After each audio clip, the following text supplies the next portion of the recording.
یہ بات ڈھکی چھپی نہیں کہ ایران کا جوہری پروگرام ہے۔ ہم نے ماضی میں اس کا اعلان کر دیا تھا۔ ہماری انٹیلیجنس کمیونٹی نے برسوں پہلے یہ کہہ دیا تھا کہ یہ پروگرام سال 2003 اور 4 تک ختم ہو چکا تھا۔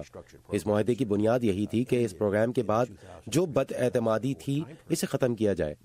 معاہدہ اس بارے میں یہ ہے کہ ہم تصدیق کر سکیں کہ ایران مستقبل میں جوہری ہتھیار بنانے کی کسی قسم کی سرگرمی میں ملوث نہیں۔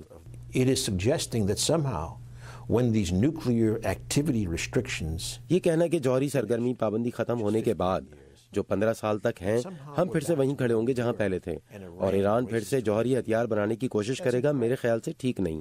ایران سے اس معاہدے میں پہلے تصدیق کرنے کو بعمل طریقہ موجود نہیں تھا، جو دنیا بھر میں مشکل ترین ہے، لیکن اب تصدیق کرنے کا طریقہ کار موجود ہے۔ یہ ہمیشہ کے لیے ہے اور یہی چیز ہے جو انٹیلیجنس کی طرف سے کسی بھی قسم کی مشکوک سرگرمی کی اطلاع کی صورت میں اس معاہدے کی اہمیت بڑھا دیتی ہے۔ اس معاہدے کے بعد ایران کے لیے مشکل ہوگا اگر وہ واقعی کوئی جوہری ہتھیار بنانے کا پروگرام شروع کرتا ہے، کیونکہ معاہدے میں ایسی شقیں ہیں جن کے مطابق ممکنہ طور پر اقوام متحدہ کی قرارداد کی ضرورت ہوگی اور شدید اور فوری بین الاقوامی رد عمل آئے گا، جس سے ایران پر بھاری اقتصادی پابندیاں لگ سکتی ہیں۔ ایران خود کو بہت تنہا کر دے گا اور اگر ہم یہ معاہدہ توڑتے ہیں تو جیسا کہ بات ہو رہی ہے تو ہمارے یورپی اتحادیوں اور ایران کے درمیان بڑی خلیج پیدا ہوگی۔